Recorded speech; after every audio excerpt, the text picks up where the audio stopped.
What's up, it's Austin Rutherford. We are all in the hunt of producing as much passive income as possible because that's actually how you get the freedom.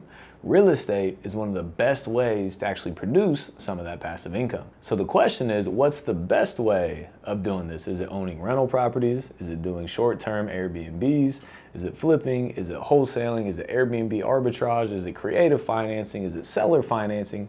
Which one is it? And I've done all these, but in this video, I'm gonna show you the difference of long-term rental properties versus short-term rental properties, Airbnbs, and the exact numbers that I've gone through and give you my opinion on which one's better. But before we get to that, if you could smash that like button for the YouTube algorithm, it'd be greatly, greatly appreciated. So to give some backstory of kind of where I am on this, because I've always heard growing up, buy rental properties, it'll pay you passive residual income. You can live on the passive income that's coming in. Like, that's always what I heard growing up. So what did I do? I started building a rental portfolio. Some single families, some duplexes, some apartment buildings, some commercial buildings, a little bit of everything. And I got up to about 70 rental properties. And at the end of the day, the net profit monthly on those 70 rental properties was about $10 to $15 a month in net profit. And during that time, everybody for the last couple of years, Airbnbs are great. I kept hearing this. So I was like, all right, let me run some numbers. Because listen, I'm always here to make more money. So I ran the numbers. So I had a unit I could rent for $1,250 a month. And remember, that's net. There's no cleaning fees, there's no utilities, there's none of that stuff like you would on Airbnbs. It's your regular rental property, $1,250 a month. So for it to make sense on Airbnb, I would have to make way more money than that because, again, you got cleaning fees, you got stocking fees, you got furniture fees, you got utility fees, you got Wi-Fi fees, you got all these other things. So if you made $1,250, you actually only make like $500. Wouldn't make sense. So you got to make way more than $1,250 for it to actually make sense as an Airbnb. So personally, I concluded that 15 days a month was a realistic number for how often the property would be rented. And for that specific unit, I thought I could rent it for $100 to $150 a month. So at $150 a month, 15 nights equals $2,250 in profit. And there's probably 5 stays during those 15 days at $75 per cleaning. That's $375. And then remember, you have to stock the units with certain things. So let's call that another $100. And then you have utilities. You have to pay the utilities during an Airbnb. So that's probably about $250 a month. And then a little extra for furniture and toilet paper and Wi-Fi, things like that, add another $50 a month. So once you work through all that, you got $2,250 of income, you got $775 of expenses, which means you're only making $1,475 a month. And you could make $1,250 without doing anything. Super easy decision here. It's a waste. And you got to furnish the property. You have to furnish it on top of that. Nope, I said not doing Airbnbs. But those numbers weren't actually the reality of it. So I ended up buying a 6-unit rental property, which I was doing the Burr method on, renovated it, refinanced it, started placing tenants in it, but I was having trouble filling the units. So I decided to do an Airbnb on the 6th unit and put it on Airbnb and see how it goes. So I furnished the property. It cost me $5 grand to furnish the property.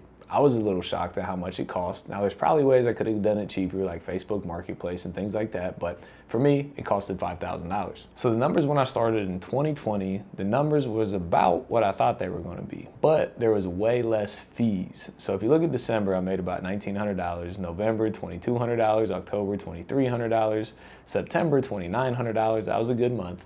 So the thing about this was that my expenses were not as high as I thought they were going to be. So I actually ended up netting about $1,800 a month on this, which is about $550 a month in additional income, which was nice. So in 2021, I tested it even more. I increased my prices on that property, and what do you know?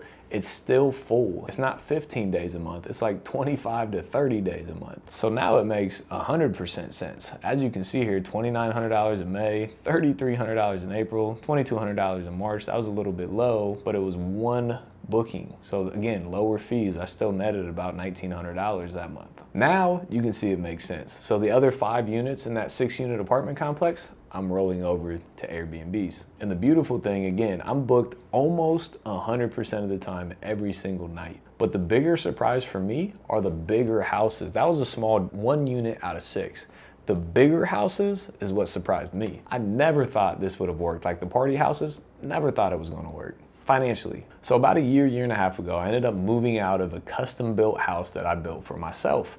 So if I were to go out there and rent that property, it would bring in about $3,500 a month in rent. So I ended up furnishing this property, which cost me about $10,000. Again, a little bit of a sticker shock there, but the house was way bigger at the end of the day. It was almost twice the size of the other one. So this is one large single family house. It's 4 bedrooms, 3.5 bathrooms. It has a full weight room in it. It has a huge outdoor space, patio, furniture, a fire pit, and the inside's open concept. It has a basement with a pool table. It has everything you want in this house, so it is quote unquote a party house. Wait till you see the numbers on this. I was blown away at them. So as you can see in here, you can see my profitability.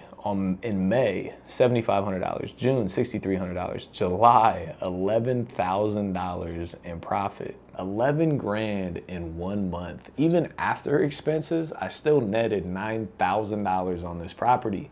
Remember, I could have rented this for $3,500. I'm now making 9 grand. That's $5,500 a month more by having an Airbnb. And it's occupied like 60 to 100% of the time. So if you look at this picture here, I'm on track to make roughly $120,000 this year on just 2 houses. Regular rent on this would be about 60 grand for a long-term rental.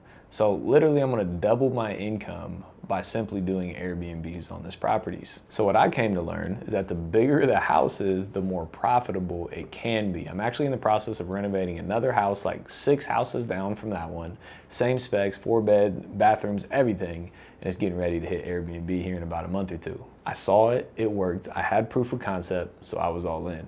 Long story short, I didn't think Airbnb would work, but it works. And I'm actually moving some of the rest of my portfolio long-term rentals to short-term Airbnbs for that reason. If you can double your income, it's a no-brainer. And a lot of people say like, well, I don't know how to determine how much I'd make on Airbnb. Do market research. Go into Airbnb and look up to rent houses in your area and see what the prices are. See how much their cleaning fees are, how much their weekdays are, how much their weekends are, and study it. And if you don't know, like message the people and say, hey, like honestly, I'm not even trying to book this place. I'm just curious how often you're booked. How many days a month are you booked on this property? Now keep in mind, that's your competition. They may lie to you and say like 1 night a month or something. So don't always believe that. But that's a simple, easy way to do market research to see if your numbers actually make sense. And to finally determine if the Airbnb is going to work, you got to run numbers. So project the income on how much you can rent it for and how many nights you can rent it for, and then take into account the expenses, the cleanings. Please hire a company to do this. You don't want to create another job for yourself, so hire somebody to clean. Yes, you're going to pay a little bit more. The utilities, the Wi-Fi, the stocking. If you offer like snacks, we offer some like cups and K-cups for coffee in the morning to guests. So you got to factor all those things in to determine what the actual net profit would be. Like I said, at the end of the day, I'm moving more properties to Airbnb because they're simply that much more profitable. They're cash cows at the end of the day. So hopefully this taught you a little bit about why I love Airbnb and how you can get into it as well, and how you can do market research to make sure that the deal makes sense. If you could smash that like button for the YouTube algorithm, it'd be greatly, greatly appreciated. Also hit that subscribe and notification bell so you can get all this content going forward. And drop any comments you have below. Would love to connect and answer any questions you have. As always, thank you for being here. We'll see you on the next one.